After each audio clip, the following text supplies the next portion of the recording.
Alors, bonjour à tous et bienvenue au webinaire de PMI Montréal concernant la mise en place d'un bureau de projet avec succès. Alors, j'ai quand même préparé une présentation avec beaucoup d'informations. Sur certains sujets, je vais passer un petit peu plus rapidement où je vais vous référer à des annexes, en fait, de la présentation. Pour ce qui est de me présenter, pour l'atelier, je pense que tout le monde a eu la chance de regarder sur le site du PMI Montréal les éléments de discussion. Alors, le principe, en fait, c'est comment mettre en place un bureau de projet.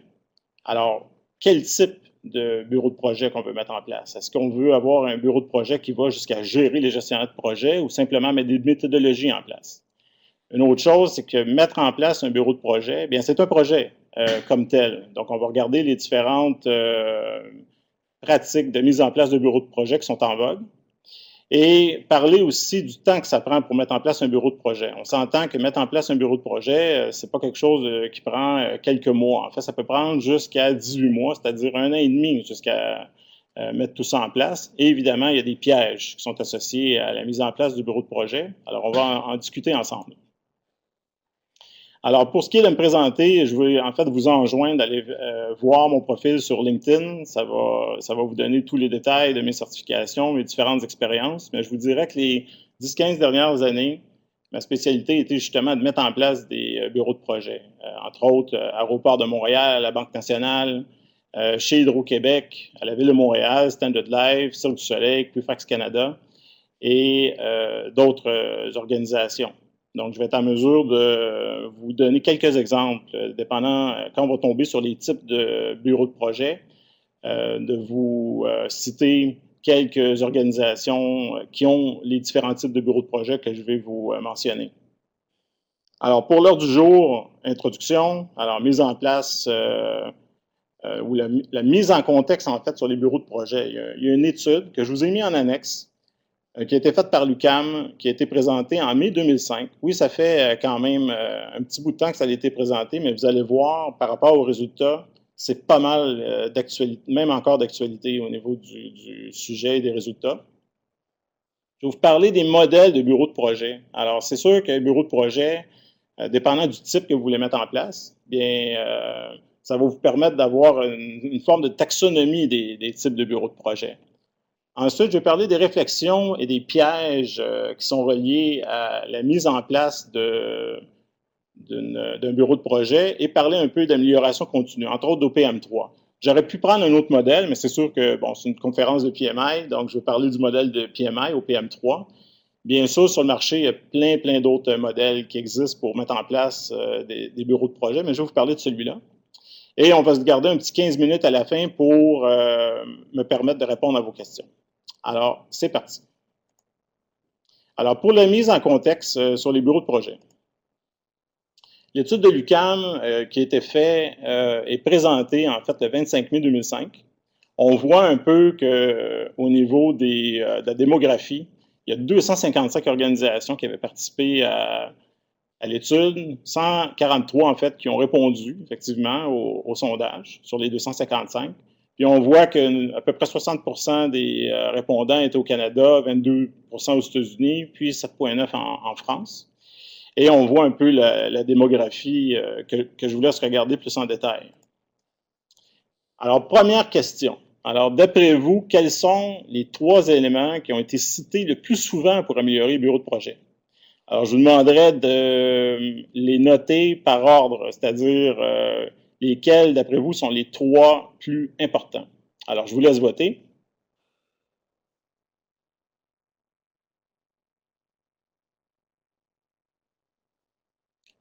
On est bien impressionné aussi. On a pas loin de 50 participants au webinaire. Donc, je vous remercie d'être présent ce midi.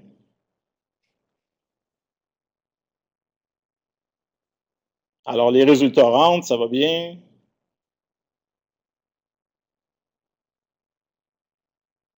Alors, je crois bien que vous voyez, vous êtes en mesure de voir à l'écran les pourcentages. Donc là, je vois que développer et instaurer une méthodologie standard a été répondu à peu près à 38 À 25 on a suivi et contrôlé la performance des projets. Et en troisième élément, assurer la coordination de tes projets. Alors, C'est très bien. On va regarder les résultats du sondage qui était fait en 2005. Alors, vous allez voir que de manière intéressante, vos résultats sont pas mal proches, en fait. Dans l'étude, on a présenté deux éléments. En fait, les enjeux qui sont à considérer dans la mise en place d'un bureau de projet, puis les éléments qui ont été cités comme points forts, donc en bleu. Donc en rouge, les points améliorés, qui étaient la nature de la question que je viens de vous poser. Puis on met dans le même graphique, vous avez aussi les résultats qui ont été cités comme points forts, c'est-à-dire que les bureaux de projet avaient déjà ces choses-là en place. Donc les points forts qui avaient déjà été cités, c'était justement la mise en place d'une méthodologie standard et d'améliorer les compétences du personnel en gestion de projet et de suivre les performances de projet. Ça, c'était les éléments qui étaient cités comme points forts. Pour la question, les points qui étaient améliorés, alors on le voit tout de suite, la communication, donc la promotion du bureau de projet. Et oui, dans certaines organisations, on a besoin de mettre un peu plus d'emphase sur cet élément-là au niveau de la gouvernance, convaincre les hauts dirigeants de la mise en place de ce type d'organisation. Ensuite, on a développé et implanté une méthodologie standard. Donc ça, vous vous en doutiez que c'était pour être dans les éléments les plus importants. Et on a aussi développé les compétences personnelles en gestion de projet. Alors, sans plus attendre, voici les trois qui ont été les plus cités dans l'étude qui a été faite en 2005. Alors, si on remet vos réponses, si on a les réponses au questionnaire pas trop loin, vous allez voir qu'on est pas mal match. Est-ce que le sondage est encore disponible? Excellent. Alors, c'est ça, développer, instaurer une méthodologie standard, suivre et contrôler la performance des projets, assurer la coordination. De manière intéressante, dans les résultats de 2005, on avait le développement de la compétence, puis faire la promotion qui était des éléments qui étaient plus à améliorer à ce moment-là. Alors, je vous remercie de vos réponses et continuons avec la présentation. L'ensemble des réponses puis des différents éléments, vous pourrez les retrouver en annexe de la présentation que je vais vous rendre disponible dès la fin du webinaire. Alors, question numéro 2. D'après vous, quelles sont les trois principales fonctions à mettre en place dans un bureau de projet? Alors, encore là, je vais vous demander de les citer par ordre décroissant, donc l'élément le plus important et à celui le moins important. Alors, je vous laisse répondre.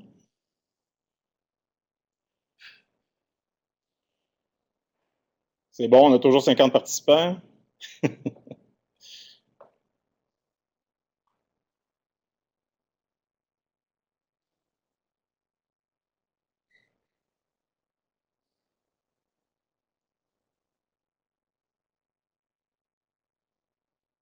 Je vois qu'il y a un thème qui est un petit peu plus populaire qu'un autre, c'est bien ça?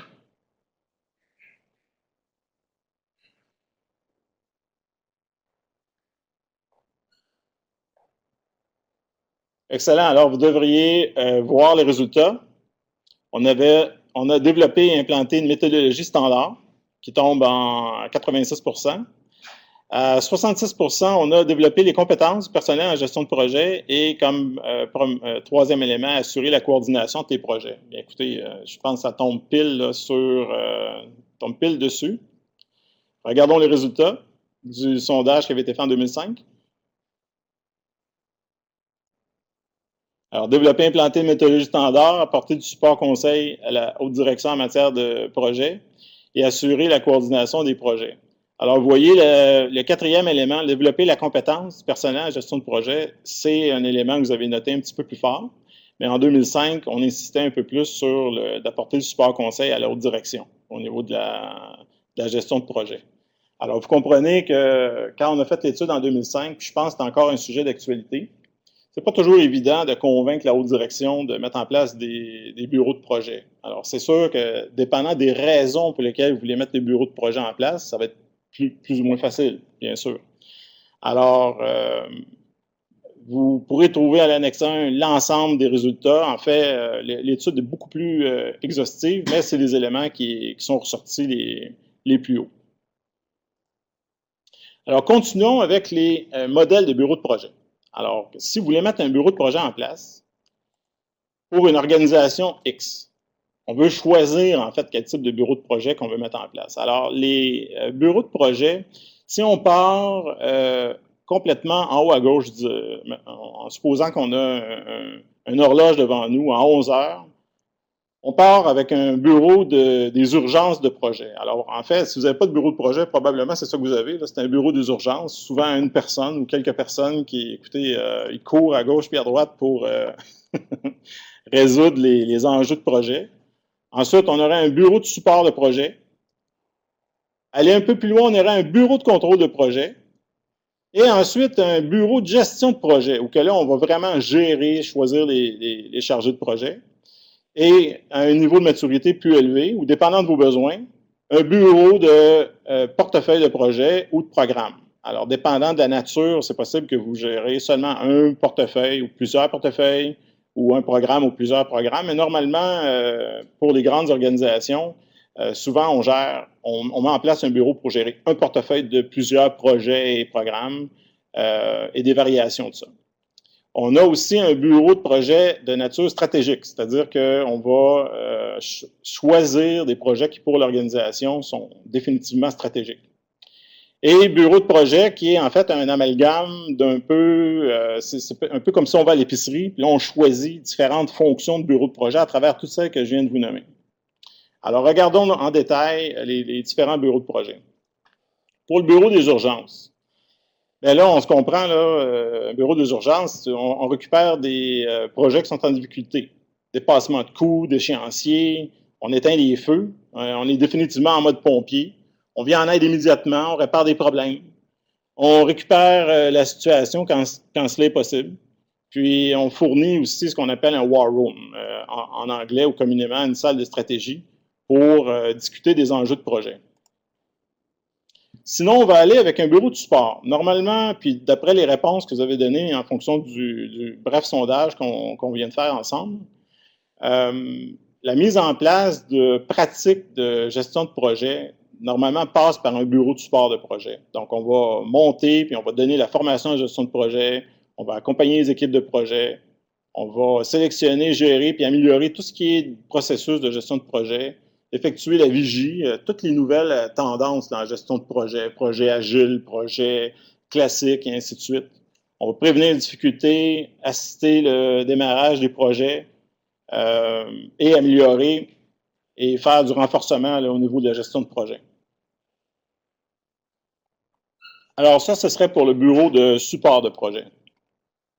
Maintenant, quand on parle de bureau de support de projet, normalement, quand on veut mettre un bureau de projet en place plus sophistiqué, comme un bureau de contrôle ou un bureau de gestion de projet qu'on va voir dans quelques instants, on passe par un bureau de support. C'est-à-dire que pour faire du contrôle ou gérer des projets, évidemment, il faut passer par une méthodologie. Donc souvent, c'est en mettant en place un bureau de support de projet. Maintenant, pour le bureau de contrôle de projet. Bureau de contrôle de projet, c'est clairement en mode police. Donc là, on va s'assurer qu'il n'y a pas de dépassement excessif. Donc, on va mettre tous les contrôles en place là, pour que les coûts ne dépassent pas, que les contenus soient maîtrisés, que les délais soient respectés, que la qualité soit au rendez-vous. On va établir et préparer des tableaux de bord avec des indicateurs de performance. Donc, souvent, une des premières choses qu'on va faire dans la mise en place de ce type de bureau de projet-là, c'est justement de définir ces indicateurs-là et mener des révisions puis des audits de projet en mode constructif, bien sûr, parce que, bon, on ne va pas agir à titre d'audit interne nécessairement, mais on va se préparer à, si vous avez un audit interne dans votre organisation, on va se préparer, en fait, à les rencontrer. Donc, normalement, un bureau de contrôle de projet devrait être, entre guillemets, aidant. C'est-à-dire que les gens qui sont au bureau de contrôle, c'est pour aider les gestionnaires de projet. C'est sûr que ce n'est pas toujours vu comme ça, mais c'est l'ambition. Ça va gérer aussi ce qu'on appelle les PCO, donc les Project Control Officers, qui sont des experts, là, justement, pour monter les tableaux de bord, calculer les indicateurs, ainsi de suite, et gérer les risques, les demandes de modification, les points suspens ou tous les registres qui sont reliés à ça. Alors, ça, c'est pour le bureau de contrôle. Maintenant, un autre niveau serait le bureau de gestion de projet. Bien là, là vous voyez le patron à droite là, qui surveille les employés qui peut-être dorment sur les heures de bureau. ce type de bureau-là va gérer, en fait, les gestionnaires de projet. Il va s'assurer que les gens sont compétents. Donc, il peut même aller jusqu'à gérer les fournisseurs, va regarder toute la partie de gestion des bénéfices, gérer les ressources qui sont mises en commun, va organiser puis gérer le bassin de ressources, justement, la gestion de capacité et gérer le niveau de maturité de l'organisation. Le petit diagramme que je vous ai mis en bas, à droite, c'est le diagramme type là, de niveau de maturité d'OPM3. Hein, on dit que le premier niveau, on a des standards en place. Le deuxième niveau, on a des mesures en place de ces standards-là. Troisième niveau, on les contrôle. Et quatrième niveau, on améliore tous les contrôles, les mesures et les standards qu'on a mis en place. Évidemment, on a d'autres modèles comme le CMMI et ESC ou d'autres qu'on pourrait citer, mais évidemment, OPM3 est le standard de PMI. Donc, je mets une emphase là-dessus. Et établir un centre d'excellence, qui serait une autre fonction d'un bureau de gestion de projet, qu'on appelle aussi PMO, plus couramment. Alors, ça, c'est pour ce type de bureau de projet-là. L'autre type, là, on parle de bureau de projet stratégique. Alors, bureau de projet stratégique, c'est un bureau qui va aider l'organisation à choisir, filtrer ses projets de nature stratégique. C'est les live or die. Là. On n'a pas le choix. Là, il faut faire ce type de projet-là, sinon le business va tomber. On a aussi une notion de bureau de portefeuille ou de portefeuille au pluriel. Hein. Ça dépend si vous en gérez un ou plusieurs, mais normalement, on en gère un principal dont le but principal va être de sélectionner les projets et quand est-ce qu'ils commencent et à la limite, quand est-ce qu'ils finissent. Parce que s'ils ne répondent pas aux besoins de l'organisation, c'est possible que le bureau de portefeuille décide d'arrêter le projet ou certains projets. Et valide aussi et gère justement tout le portefeuille de projets. Un autre niveau, c'est le bureau de programme. Donc, le bureau de programme va gérer en fait les bénéfices qui sont reliés en fait à la gestion d'un ensemble de projets que communément on appelle un programme. Alors là, vous allez retrouver certaines organisations. Tout de suite, ici, là, je parle de bureau de programme, là, vous allez penser à Bombardier. Vous allez penser à toutes les grandes organisations qui ont des plateformes de développement, par exemple, les General Motors de ce monde ou les grands constructeurs automobiles. Un bureau de portefeuille, normalement, va gérer des projets, mais aussi des programmes. Mais la particularité du bureau de programme, c'est qu'il va s'assurer de l'atteinte des bénéfices de l'ensemble de ces programmes-là. Et définitivement, dernier, on a les bureaux de projet. Alors, un bureau de projet, on s'entend, là, c'est on choisit parmi les types de bureaux de projet, quelles fonctions qu'on veut mettre en place. Fait que dépendant de la situation, ça se peut que vous voulez mettre un petit peu plus de contrôle. Alors, quand, par exemple, j'ai aidé à mettre en place des bureaux de projet à Banque nationale ou la Société de gestion informatique SOGIC, ou mettre en place différents bureaux de contrôle, on s'entend que là, ce n'était pas une option de gérer les budgets ou qu'il y a des dépassements de coûts ou qu'il y a des dépassements au niveau des délais. Même chose pour la partie de gestion de programmes. Par exemple, le programme de sécurité Hydro-Québec, qui concerne un ensemble de projets qui doivent rentrer dans un certain budget, certaines échéances pour rencontrer certains besoins au niveau réglementaire. Donc, c'est à vous de choisir le type de bureau de projet que vous voulez mettre en place, dépendant des fonctions que vous voulez mettre en place. Alors, il y a une espèce de hiérarchie des concepts. On part avec une gestion de portefeuille, dans lequel on peut avoir des sous-portefeuilles, des projets ou des programmes, ou des sous-programmes. Et quand on regarde ça, évidemment, à la fin de la journée, c'est des projets qu'on gère. Parce que même la gestion de portefeuille, à la fin de la journée, va gérer des projets. Même chose pour le programme. Avec une emphase au niveau de la gestion des bénéfices pour la gestion des programmes. Donc, vous retrouvez ici, là, dépendant de la nature de ce que vous voulez mettre en place et gérer, ça vous donne un indice sur le type de bureau de projet que vous allez mettre en place. Est-ce que vous voulez mettre un bureau de portefeuille, un bureau de programme ou simplement un bureau de projet qui gère plusieurs projets ou à la limite seulement un projet? Parce que j'ai vu ça aussi quand j'ai travaillé à la Ville de Montréal. Quand on parle à des ingénieurs, souvent, dans des grands projets d'ingénierie civile, ben là, on va mettre un bureau de projet en place, puis c'est carrément un bureau physique où tout le monde est réuni dans la même bâtisse ou dans le même local, carrément. Alors, en fonction de tout ça, question numéro 3. Quel serait, d'après vous, le bureau de projet que vous voudriez mettre en place? Et si ce n'est pas pour le mettre en place dans lequel vous travaillez présentement ou le type d'environnement dans lequel vous œuvrez dans votre organisation. Alors, je vous laisse répondre.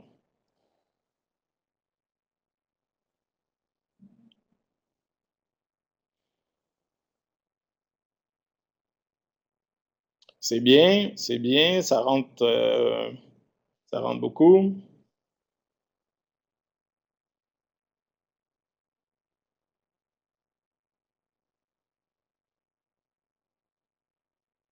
Excellent. On a maintenant 53 participants à la conférence.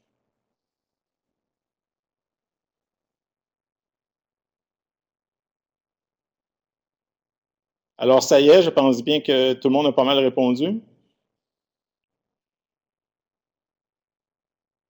Excellent. Alors, les résultats, on voit que pour une bonne majorité d'entre vous, on parle de pas loin de 28 28,5 en fait, on a un ex-aequo entre les bureaux de projet ou ce qu'on appelle des PMO, donc qui gèrent des gestionnaires de projet, et aussi les bureaux de projet qui sont en fait une combinaison là, de tous les autres types. Moi, ce que je comprends par ça, c'est que dépendant de vos besoins, ben, vous allez des fois insister un petit peu plus sur le contrôle, d'autres fois insister un petit peu plus sur le support. Je vois que le bureau de support a quand même été répondu à pas loin de 21 donc définitivement, là, de mettre en place des pratiques, puis supporter les gestionnaires de projet. Excellent, excellent. Alors, c'était pour le type de bureau de projet à mettre en place ou que vous voudriez mettre en place, ou dans lequel vous œuvrez. Maintenant, en termes d'amélioration continue. Alors, je vous ai parlé d'OPM3. Alors, le contexte d'OPM3, on prend comme hypothèse qu'une organisation a une vision. Et de ça découle une mission. Et on va avoir toute la partie de stratégie et de planification qui va être mise en place pour gérer à la fois les opérations, les actifs, et gérer justement les portefeuilles, les programmes, puis, et bien entendu, les projets. Et la base, évidemment, du succès de tout mettre ça en place, c'est les ressources. Donc, d'avoir les bonnes ressources, les bonnes compétences, les bonnes personnes en place.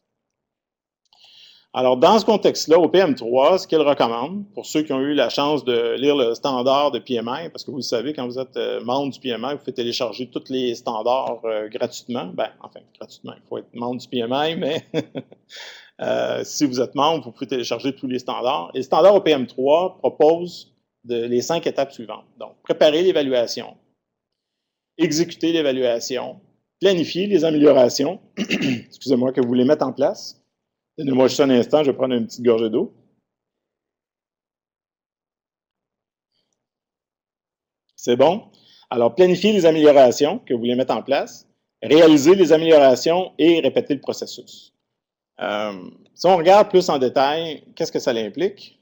Alors, quand on fait une évaluation de maturité avec OPM3, ce qui est intéressant, c'est que ça va donner une cote, à savoir comment vous êtes bon au niveau de la mise en place des standards, des mesures, du contrôle que vous mettez en place et de l'amélioration que vous mettez en place pour les projets, pour les programmes et pour les portefeuilles.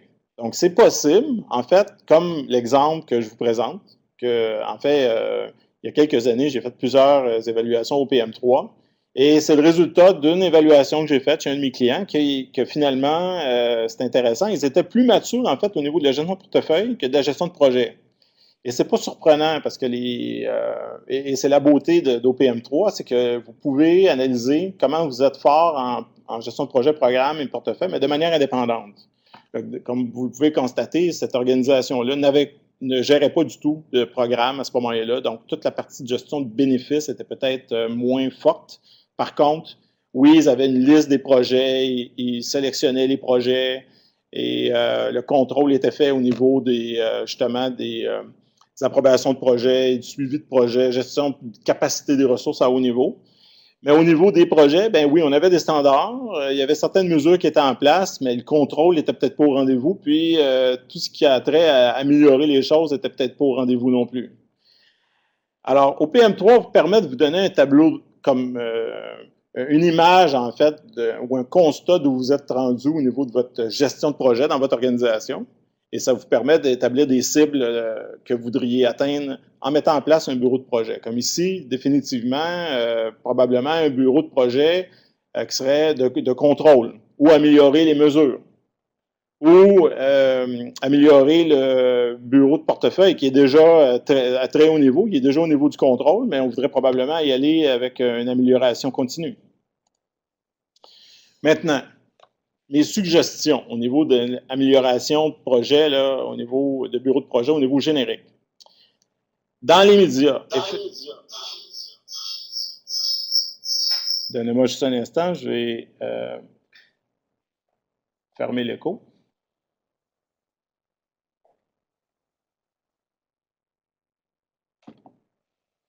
Excellent. Alors, dans les médias, effectuer une évaluation au PM3 pour cibler les nouvelles priorités d'amélioration. Ça peut être au PM3 ou un autre modèle de maturité, mais définitivement, évaluer vos pratiques qui sont déjà en place au niveau de la gestion de projet.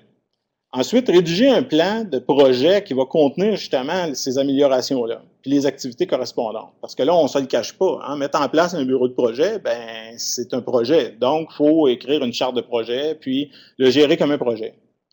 À court terme, là, je parle des 3 prochains mois, établir un comité de direction de projet, d'amélioration du bureau de projet, approuver le plan faire approuver ce plan-là d'amélioration et commencer les travaux dès que vous avez un go. Alors là, vous me suivez, là, ça prend une gouvernance de projet. Donc, ça vous prend un comité, ça prend des dirigeants dans votre organisation qui vous supportent au niveau de la mise en place du bureau de projet. Puis non seulement ça, vont vous aider à prioriser ce que vous voulez mettre en place, mais et vont vous donner le go pour le faire.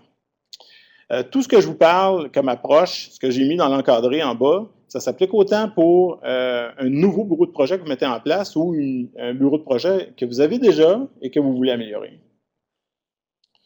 Maintenant, à moyen terme, là, je parle d'ici 6 mois à 1 an, établir les besoins de support, coaching, accompagnement, formation de tous les nouveaux processus uniformisés là, de gestion de projet que vous voulez mettre en place. Et prendre les moyens nécessaires pour améliorer et harmoniser tout ce qui est du processus d'organisation de la gestion de projet. Alors, d'emblée, là, ce que je vous présente, c'est que pour faire amener des changements au niveau de la gestion de projet, ça ne prend pas quelques mois. Là. On parle d'une période de plusieurs mois. Là, je vous parle de 6 mois à 1 an. Et si je reviens juste à la diapositive avant, là, je vous dis, à court terme, là, dans les prochains 3 mois, déjà, là, ça va vous prendre ce temps-là juste pour faire approuver les changements que vous voulez mettre en place. Et ensuite, effectivement, les mettre en place. Donc, je parle d'au moins 6 mois. Et à moyen terme, là, je parle d'ici 1 an, d'effectuer encore là une évaluation avec la même méthodologie pour vous permettre de voir effectivement qu'est-ce qui a pris là, dans l'organisation, qu'est-ce qui a effectivement été mis en place et est en mesure d'avoir des métriques qui vous indiquent, ben oui, il y a eu une amélioration pour la gouvernance. Maintenant, le plan de projet d'amélioration d'un bureau de projet, ben, c'est une charte standard de bureau de projet. Là, c'est relativement classique, là, le contexte, les parties prenantes, les objectifs, les bénéfices que vous voulez rencontrer, l'approche que vous voulez utiliser, parce que il y a des bureaux de projet que j'ai mis en place en mode plus waterfall ou en mode cascade, comme en bon québécois. Mais j'en ai mis aussi en place en mode agile, c'est-à-dire qu'on avait des sprints. Puis régulièrement, on avait des cycles de mise en place, qui est une approche, en fait, que je pourrais vous recommander. Dans les derniers bureaux de projet que j'ai mis en place, j'ai utilisé beaucoup d'agilité. Très important ici, l'envergure, la fameuse structure de découpage de projet. Puis vous le savez, là, j'anime d'autres ateliers là, qui sont spécifiques sur le WBS ou la structure de découpage de projet. Bien, ça vous prend une structure de découpage de projet. Il faut confirmer tous les livrables que vous allez livrer dans le cadre de la mise en place du bureau de projet. Très, très, très important. Donc, je vais vous donner un exemple dans quelques instants. Et sinon, les hypothèses, les facteurs clés de succès, les contraintes, les défis à relever, principaux enjeux et risques, les jalons et bien sûr l'échéancier auquel vous allez avoir à rendre des comptes. Là, je vous parle d'à peu près 18 mois, effectivement. et l'organisation du projet d'amélioration du bureau de projet. Dans quelques instants, je vais vous montrer une organisation cible, c'est-à-dire que si vous mettez un bureau de projet en place, de quoi pourrait avoir l'air l'organisation? Mais vous devez aussi monter une organisation temporaire pour gérer le projet de mise en place. Et évidemment, on ne peut pas passer à côté de parler des coûts et des efforts correspondants. Alors, une structure de découpage type pour mettre en place un bureau de projet, c'est un exemple où on a une branche du WBS qui est la communication. Des mises en place, moi, dans le passé, j'ai trouvé ça très facilitant d'utiliser des forums de discussion, d'avoir des bulletins puis des communiqués sur une base régulière pour informer les gens des améliorations qu'on met en place. Un plan de communication, évidemment, préciser à quel moment que vous allez communiquer telle ou telle information au niveau du bureau de projet ou de sa mise en place. Toute la gestion du changement, faire l'analyse des parties prenantes, vérifier avec eux qu'est-ce qu'ils désirent comme changement, et ainsi de suite. Bien sûr, tout ce qui est méthodologie et outils. Donc là, le dernier en bas, c'est la gestion de projet. Bien sûr, c'est ce qu'on veut cibler, mais dépendant du type de bureau de projet, bien là, peut-être vous avez besoin aussi d'une méthodologie de développement de systèmes informatiques, d'entrepôt de données, ce qu'on appelle aussi le BI ou dans le jargon informatique. Mais ça pourrait être en fait des méthodologies d'ingénierie ou spécialisées, dépendant du type de bureau de projet et de type de projet que vous gérez dans le bureau de projet. On a toute la question de gestion des connaissances, toutes les leçons apprises, les formations qui seraient bâties pour la gestion de projet, les thèmes connexes, et un centre de support au projet qui est pas mal en ligne avec un bureau de support de projet, où là, on aurait des notions de mentorat, de centre d'accompagnement ou d'excellence, des services qu'on pourrait rendre aussi, d'audits de projet pour monter des tableaux de bord, et ainsi de suite. Alors ça, c'est pour la structure de découpage de projet, de qu'est-ce qu'on pourrait mettre en place. Vous avez un exemple plus à l'annexe 3, plus étoffé, avec plus de détails. Maintenant, pour l'annexe 4, encore là, une structure organisationnelle cible pour un bureau de projet. Alors, imaginez-vous que vous mettez un bureau de projet en place, bien, ça prend une gouvernance du bureau de projet. Alors, voici des exemples de comment, de quoi pourrait avoir l'air un bureau de projet. En fait, cet exemple-là vient directement du moment où j'étais directeur du bureau de projet à la ville de Montréal, où j'avais justement une branche avec un gestionnaire principal qui gérait un ensemble de gestionnaires de projet, un gestionnaire des PCO qui gérait aussi la pratique des PCO seniors ou des PCO qui venaient juste d'être embauchés, qui sont en processus de devenir intermédiaires ou seniors, et toutes sortes de services qui étaient rendus, entre autres des services d'estimation. Donc, on se comprend, on démarre un projet, faire des estimations, c'est toujours du sport, hein, un sport extrême, si on peut le dire comme ça. Des notions d'assurance qualité, tous les services de formation, puis tous les services au projet qui sont bien le fun à mettre en place, puis qui sont très en demande, comme des sessions de démarrage de projet, des sessions d'identification de risque. Là, à l'annexe 4, vous allez en avoir, j'ai mis une liste plus complète, mais par exemple, animation de sessions de post-mortem, d'analyse de parties prenantes, et ainsi de suite. Alors, définitivement, dans votre plan de mise en place, vous allez confirmer la structure cible que vous voulez mettre en place. Alors, assez parlé, je vous laisse répondre à la question suivante. Alors, est-ce que vous seriez prêt à utiliser une méthode d'évaluation du niveau de maturité de votre projet, que ce soit une approche au PM3 ou une autre approche? Alors, je vous laisse répondre.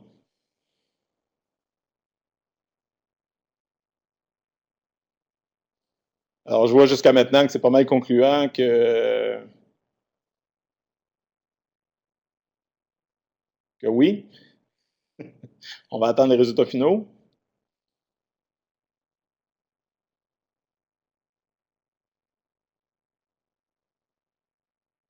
Excellent. Alors, on voit que pas loin de 81% des répondants ont répondu à 81%. Donc, ils seraient prêts à utiliser une méthode comme au PM3 pour mettre en place le bureau de projet ou évaluer le niveau de maturité, avant même de s'avancer, de monter la structure de découpage de projet, et ainsi de suite.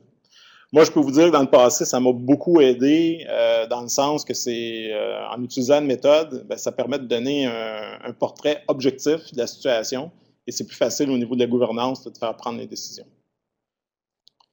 Alors, les réflexions et les pièges à éviter quand on met en place un bureau de projet. Alors, c'est sûr, en annexe aussi, je vous ai laissé une liste exhaustive de tous les bénéfices qu'il peut y avoir là, à mettre en place, là, des pratiques de gestion de projet et des bureaux de projet. Donc, améliorer, standardiser le processus de communication, fournir un rapport consolidé de l'avancement des projets, préparer une liste des projets qui sont en cours. Vous allez peut-être trouver ça étrange, là, mais il y a certaines organisations, je ne veux pas les nommer, là, que quand ils ont fait appel à mes services, ils n'avaient même pas une liste à jour de l'ensemble des projets qui étaient en cours. Alors, je ne sais pas si vous me suivez, à ce moment-là, on a pas mal de travail à faire. Là, on est plus au niveau de la gestion de portefeuille, mais quand même. Rendre visible ou prévisible et réutilisable la livraison de projet, surtout au niveau des estimations. La mise en place d'une structure de découpage de projet aide beaucoup dans ce sens-là. Assurer que l'ensemble des parties prenantes, il y a vraiment une dynamique là, de concertation au niveau des résultats à atteindre au niveau des projets et assurer une économie d'échelle en offrant des services communs. Alors, c'est sûr que c'est très important. Maintenant, question numéro 5. Admettons que vous voulez mettre un bureau de projet en place ou vous voulez améliorer le bureau de projet que vous avez déjà en place. Est-ce que vous voudriez utiliser une approche Big Bang ou une approche progressive?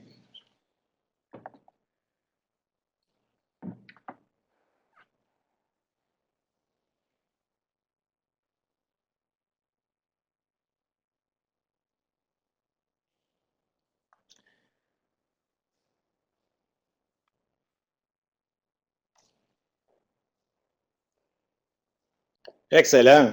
Alors, je vois que les différents répondants, pour une bonne majorité, ont répondu une approche progressive. Alors, c'est excellent. Ça va pas mal avec ce que je vous recommandais, en fait, d'emblée. Et vous allez voir tantôt, là, je vais vous parler de tous les pièges à éviter. Puis, l'approche progressive. Alors, ça y est, les résultats sont diffusés. Excellent.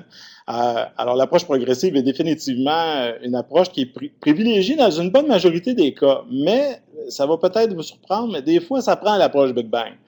Là, vous allez me dire, ouais, mais quand est-ce qu'on va faire du Big Bang? Ben, un exemple clair, là, vous faites un projet de construction d'un pont, d'un édifice, etc. Ben là, vous n'avez pas le 18 mois pour améliorer votre gestion de projet. Là. Il faut que ça soit opérationnel comme immédiatement, right? Donc, en fait, toute organisation qui nécessite que les projets soient bien encadrés dès le départ, puis éviter des écarts importants au niveau des coûts, délais, contenus, ben, on n'a pas le choix d'y aller en Big Bang.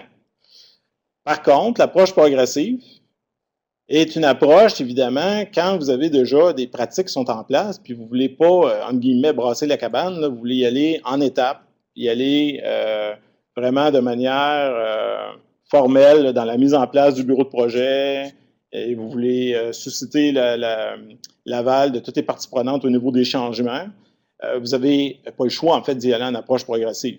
Donc, moi, je vous dirais, dépendant des cas, l'approche Big Bang peut être nécessaire et l'approche progressive peut être nécessaire. Ça dépend de la nature de la bête, comme on dit, ou du type de bureau de projet que vous voulez mettre en place, ou l'urgence aussi de mettre les choses en place. Maintenant, des pièges à éviter. Alors, c'est sûr là, que mettre en place un bureau de projet, là, il y a un côté intuitif. Hein, donc, il faut y aller avec du sur-mesure. Donc, montrer par l'exemple. Hein, c'est un bureau de projet que vous mettez en place. Il faut absolument que tous les gabarits que vous voulez, que vous recommandez, les méthodes que vous recommandez, bien, vous les utilisiez vous-même pendant que vous mettez le bureau de projet en place. Améliorer aussi à court terme seulement les processus outils essentiels selon une liste par ordre de priorité. Puis cette liste les priorités doivent être déterminées par justement le comité que vous allez mettre en place. Y aller aussi à petits pas et un à la fois. Donc, adopter une approche prudente. Ça, c'est ce que je vais vous recommander et ce qui va avec l'approche progressive. Comme quatrième point, procéder à l'implantation et l'amélioration progressive par phase. Donc, établir les fondations. Démarrer le bureau de projet avec des initiatives à court terme, apportant une valeur immédiate. En bon québécois, c'est des quick wins.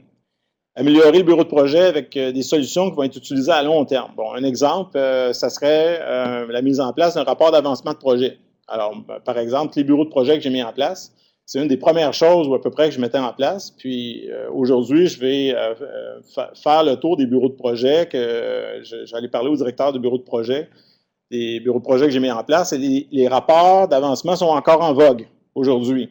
Donc, c'est pour vous dire que le long terme, ça peut être utilisé de 5 à 10 ans après que c'est mis en place. Donc, c'est winner là, comme approche. Et supporter et améliorer le bureau de projet. Cinquième point, rencontrer les parties prenantes, puis valider, évidemment, puis gérer les enjeux, et adapter l'amélioration du bureau de projet en fonction du modèle de maturité de l'analyse que vous avez fait et que vous allez sûrement refaire sur une base régulière. Septième point, suivre l'avancement de l'amélioration des pratiques de gestion de projet avec un tableau de bord qui confirme les résultats. Fait que vous allez vous donner des cibles, confirmer des métriques d'attente que vous avez au niveau des mises en place de vos processus et vous allez les suivre sur une base régulière et améliorer progressivement les pratiques de gestion de projet en profitant d'exercices combinés de firmes externes, des consultants, tout ça, experts conseils, et de l'organisation participante. Hein, c'est une combinaison des deux. Je pense que c'est bon. Les gens à l'interne, écoutez, les projets, là, il y a plusieurs organisations, les projets, ça marche déjà super bien, mais d'avoir des gens d'externe aussi, ça l'aide à brasser les idées. Et améliorer le processus de base avec les éléments essentiels de suivi. Hein. Tout ce qui a rapport au risque, échéancier, coût contenu, c'est les différents domaines du PMI. Alors, question numéro 6, c'est la dernière question. Après ça, dans quelques instants, on va passer à la période de questions générales. Selon vous, combien de temps peut durer la mise en place ou l'amélioration d'un bureau de projet? Alors, je vous laisse répondre.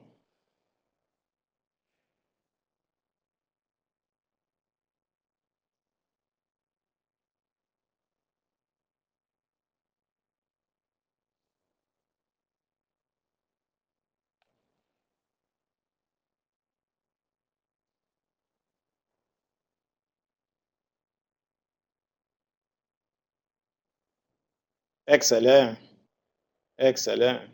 Alors, je vois qu'on a un bon 53%, 22 participants qui ont coté 18 mois et à peu près 34% qui ont coté 12 mois et à peu près 3 autres participants qui ont coté 6 mois et quelques autres qui ont coté de 1 à 3 mois. Donc, vous voyez, dépendant de ce que vous mettez en place et de votre expérience et du type de bureau de projet que vous voulez mettre en place, définitivement, là, avec la gestion du changement et tout ça, on le voit là, par la réponse des participants.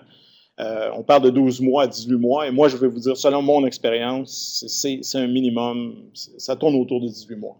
Pour vraiment là, que toute la structure de découpage de projet que vous avez recommandée soit mise en place et soit acceptée par toutes les parties prenantes. Alors, en conclusion, et je vais vous donner du temps pour que je puisse répondre à vos questions.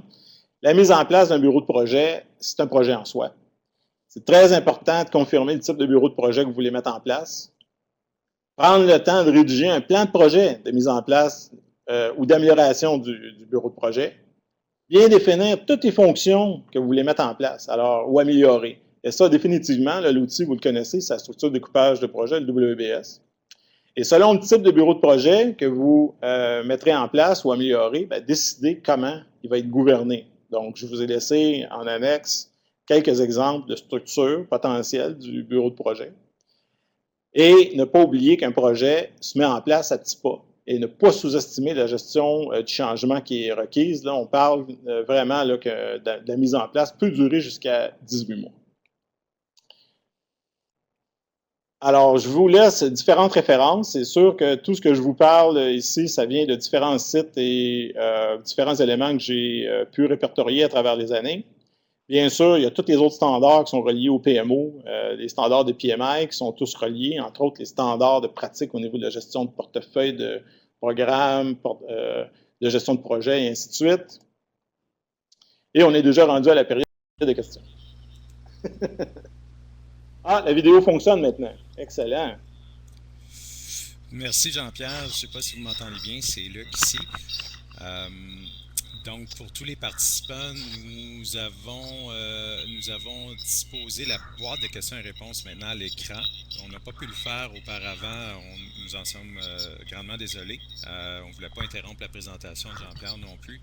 Maintenant, ben, on peut quand même prendre le temps de prendre vos questions. Donc, si vous voulez bien utiliser la boîte de questions et réponses qui apparaît à votre écran. Nous allons prendre ces quelques instants pour pouvoir tenter d'y répondre. Entre-temps, je vais tenter, Jean-Pierre, si vous le permettez aussi, d'afficher une petite boîte qui va permettre à nos participants de télécharger la présentation d'aujourd'hui.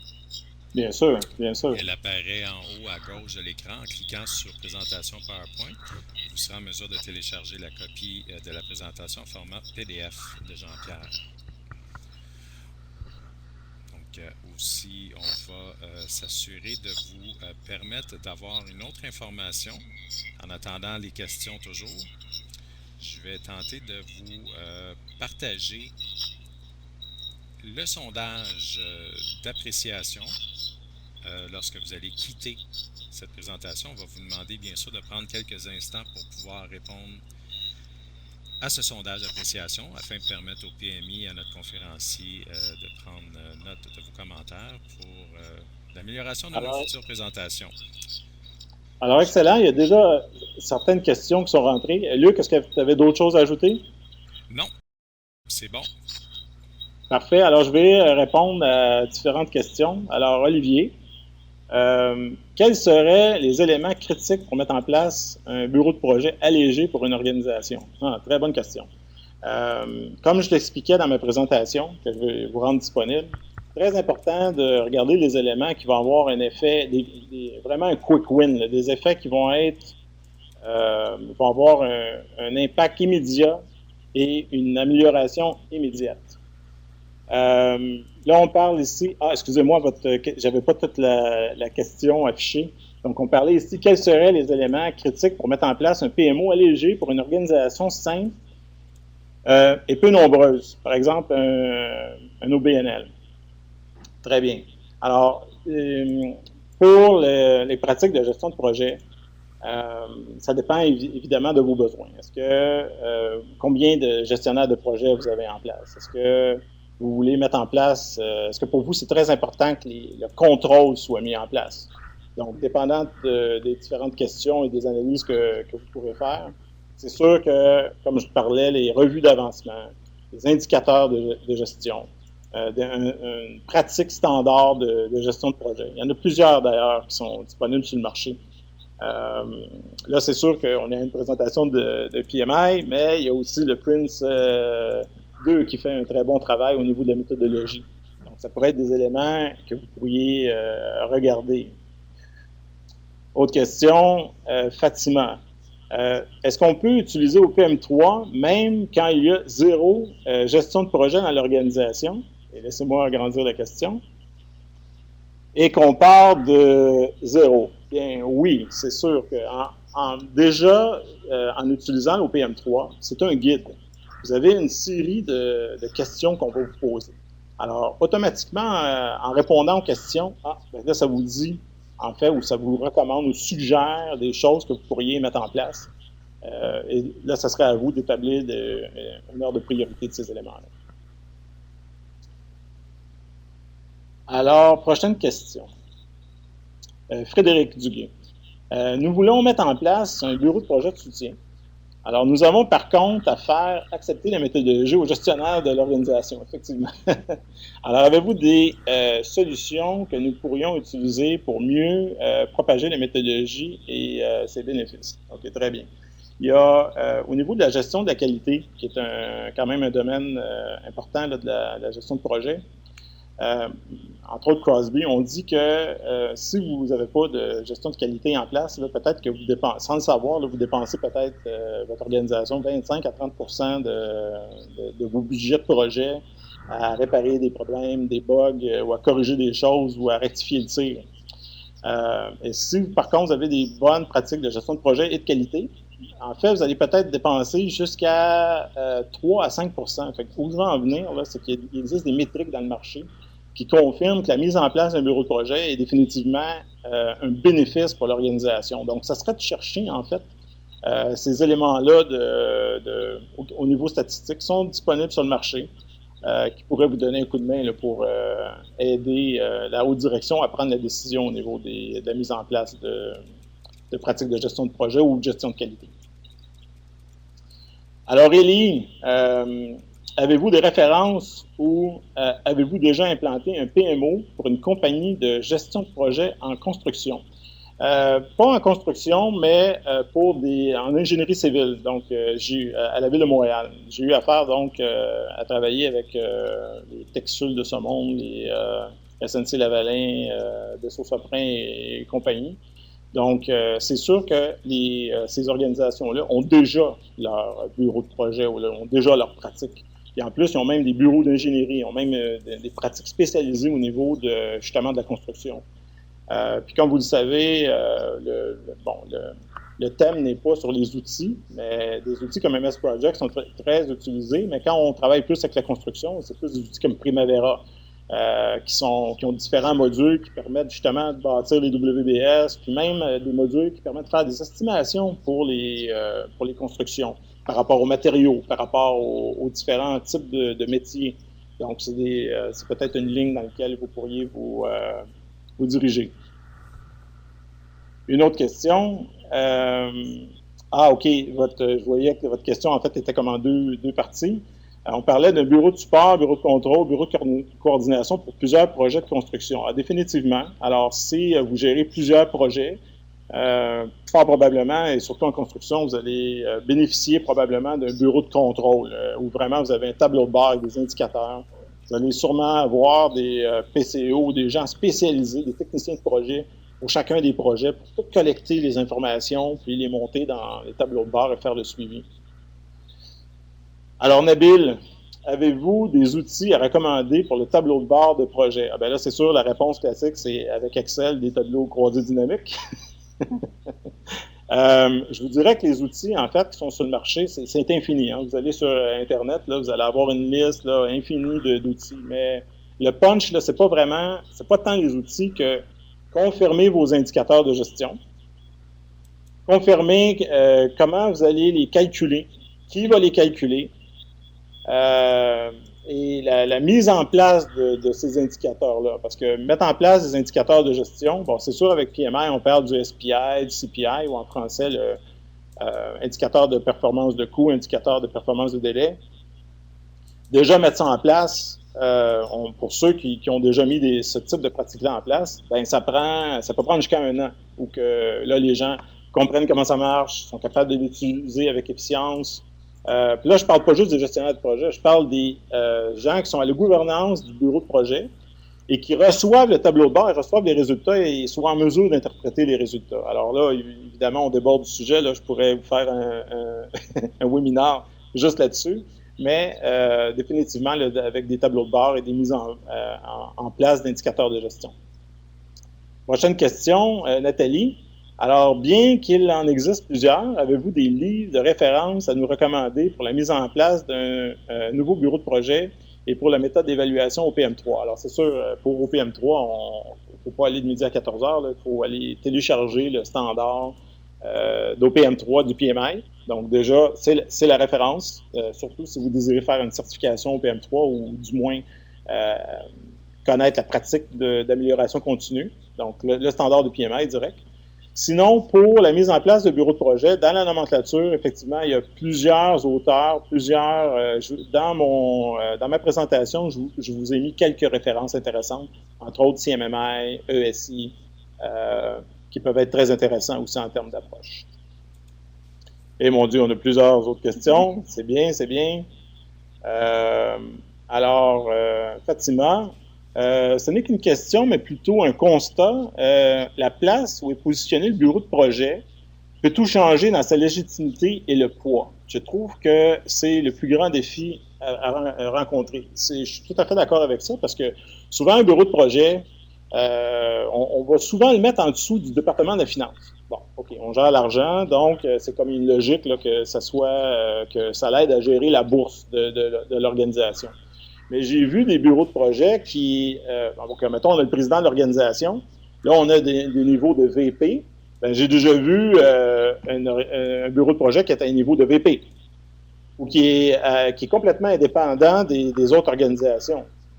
Ou pour des projets, par exemple, une organisation qui a beaucoup de projets en RH, ben là, on va créer un bureau de projet sous le département RH.